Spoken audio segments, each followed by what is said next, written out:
Hello, this is Films Recapped here. Today, I'm going to talk about the science fiction action film The Discovery. There will be spoilers ahead. Keep an eye out and be cautious. We observe Professor Thomas Huber being interviewed at the opening of the film. He just demonstrated the presence of life after death. The interviewer believes that his discovery was harmful because the suicide rate has skyrocketed since his work was published. He refutes the notion by stating that such a vital reality about human life has to be communicated to others, regardless of the repercussions. Thomas has captured brain waves on a subatomic level as they leave a person's body when they die. This explains where a person's consciousness goes when they die. However, the interviewer asserts that because they don't know where awareness travels, they can't say for certain if the hereafter exists. Thomas responds to the notion, stating that when a train departs from a station, we know it is heading somewhere. She then brings up the fact that many celebrities, athletes, and hundreds of people have committed suicide as a result of the professor's actions, and asks him whether he feels responsible for their deaths. Thomas simply responds,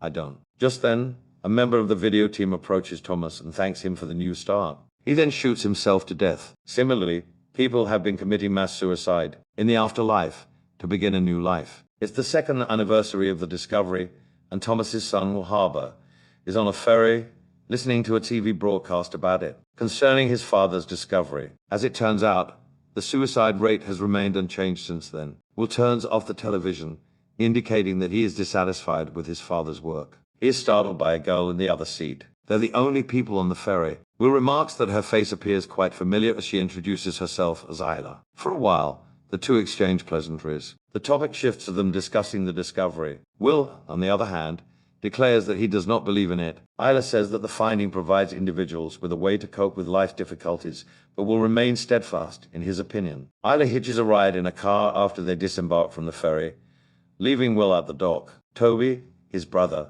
arrives to take him up. The two drive to their father's massive estate. Thomas has created his new station in the mansion and hired people who have survived suicide attempts. Will is perplexed by the presence of labs and machinery inside the house. Thomas has been carrying out some sort of experiment. Will talks with his father and asks him flatly to put an end to all of this. He urges Thomas to inform the public that his revelation was fraudulent in order to put an end to the series of mass suicides. Thomas chuckles at his notion and declares that his discovery was 100% accurate and that he will not lie to anyone. Will, it turns out, was the catalyst for the finding. Will was in a car accident when he was young and died for a minute. When he was revived, he told his parents that he saw flashes and a small boy in front of him. This gave Thomas the idea that there might be life beyond death. As a result, Will blames himself for the killings and demands that his father stop. Will goes outdoors to calm himself after the chat, but then he notices Isla on the beach nearby. She appears to be packing weights in her suitcases. Isla enters the sea while carrying the big luggage. Will realizes she is on the verge of committing suicide and rushes to her aid.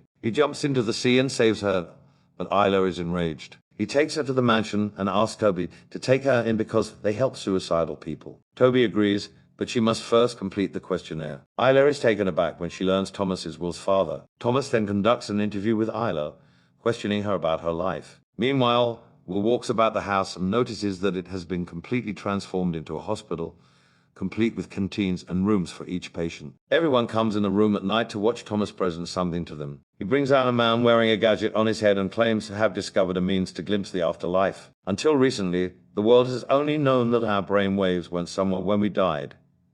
But he has now discovered a means to observe where the brain wavelengths go. Will and the others are taken aback. Thomas reveals that the technology allows them to view a video recording of the afterlife. Everyone later arrives in Thomas' office. He wants to be the first person to be experimented on, but he has to die for that to happen. As a result, they plan to do it on someone who is already dead, which they must kidnap from the morgue. On the way, Toby tells Isla that their mother committed suicide, and Will blames his father. Toby distracts the morgue keeper, allowing Will and Isla to successfully steal a man named Philip's corpse. Will and Isla sleep on a bunk bed together at night. Will informs her that his mother committed suicide on the day of his parents' wedding anniversary. His father was never attentive, and she was left despondent when Thomas failed to appear at his workplace on their anniversary. Will discovered her body in the bathtub the next morning. They converse for a while before falling asleep holding hands. The following day, everyone is ready to carry out the experiment. They hook up the corpse's head to the apparatus and press a button. Nothing happens while Thomas waits for something to appear on the display. They do it over and over again, but to no avail. Everyone else follows Thomas out of the room, who is disappointed. However, when Will is alone inside, The monitor activates and displays a video of Phillips meeting a woman in a hospital. Will immediately turns it off before Thomas returns. They must allow Phillips' body to be cremated, and Thomas requests a replacement corpse from Toby. Will and Isla return the corpse to the morgue, leaving it on the ground outside. Isla unexpectedly kisses Will. The two are awkward later and do not speak on the journey home. Will can't seem to get the footage out of his thoughts. He had saved on his laptop. He discovers the hospital in the video after conducting some internet investigation. Will dives to the hospital and walks through the same corridor Phillips did. However, he comes to a dead end that was not depicted in the video. A janitor informs him that there was previously utilized to be a passage prior to the hospital's renovation a decade ago. Will recognizes that the video has the potential to be harmful. He believes it is Phillips' memories that are being displayed on the screen, rather than something from the future. The television said his father had created a memory device rather than a technology that depicts the hereafter. Later, everyone congregates at the estate for a session, during which Thomas summons a patient named Lacey to the stage. Lacey has spoken out against the finding and Thomas' new innovation, alleging that it will lead to an increase in mass suicides. In front of everyone, Thomas confronts her. He had discovered Lacey in the woods, about to commit suicide, and had saved her. Finally, he instructs her to gather her belongings and leave the establishment. Will is enraged with Thomas for humiliating Lacey, but Thomas dismisses the situation. Will later shares the video of Isla Phillips. They both go to the same hospital to look into Phillips' situation. They discover Phillips' father's file, which contains his address. They suspect Phillips was seeing his father on his deathbed in the video, and the woman he encountered was most likely a relative. Later that night, Will talks to Toby, who informs him that Thomas had been working on this contraption for their mother. Thomas is haunted by remorse over his wife's death and longs to know if she went to a better place. Will and Isla walk to the beach the next day, and Isla tells him that her 5-year-old kid drowned in a beach because she fell asleep. That's why she wanted to die before Will came to her rescue. The two then proceed to Phillips' house, where they meet his sister, who happens to be the woman in the video. She informs them that Phillips never arrived at the hospital to meet her father. None in his family likes him because he has been terrible to them. Will notices a lighthouse tattoo on Phillips's arm in the video, but the woman informs him that he has a wave tattoo instead.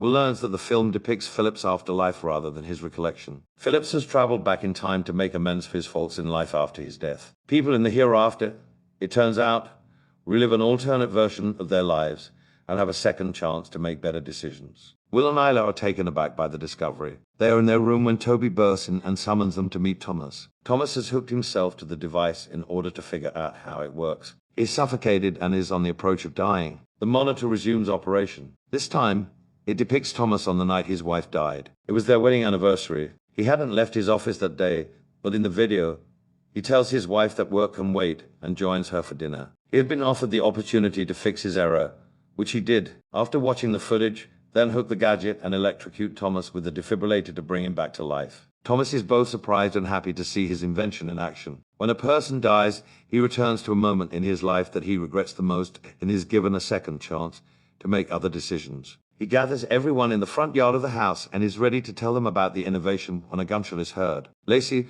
who was evicted from the mansion, Isla, has been shot. She maintains she didn't kill her, but rather offered her a fresh start before being kidnapped by Toby. Isla collapses to the ground and tells Will that she no longer wishes to die. Will is heartbroken as she draws her last breath in his arms. Later, we see Toby and Thomas discussing Isla's family for a police report. After witnessing the machine's impact on humanity, Thomas chooses to destroy it. However, when Thomas attempts to enter his lab, he discovers that it is locked from the inside. Will locks himself into the apparatus and attaches himself to it. Will suffocates himself and, on the edge of death, finds himself in a memory of himself on the ship. Will runs into Isla again and inquires as to what is going on. Because Will is still connected to the machine and is not yet dead, Isla reveals that this is a memory. Isla in this case represents his own subconscious. Isla discloses in the flashback that he has been playing this part in loops in countless lives. They initially met on a ship many years ago. Will, on the other hand, did not notice Isla attempting suicide and was unable to help her in that scenario. When he found out about her death the next day,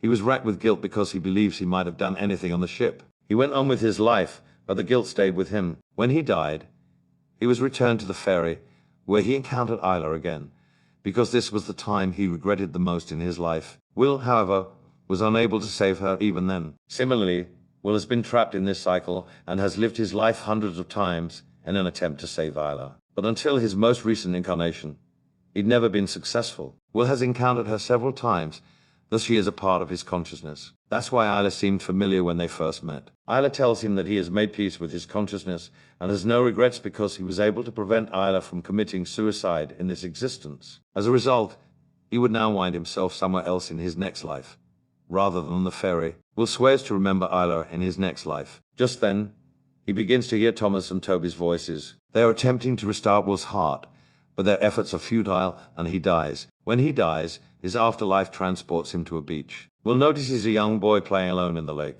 He takes him out, making certain that the child does not drown. Just then, Isla rushes over to them, and we notice that the child is Isla's son. Will has now been dispatched to save him. Isla expresses her gratitude and walks away with her son. They don't know who the other is. Will walks away. He turns around with a perplexed expression on his face, indicating that he is beginning to recall Isla. The film ends, but we can see Will asking Isla out on a date. After that, coffee or something. Please subscribe if you want to see more videos like this. To assist the channel, enable alerts and leave a like. Thank you for your time.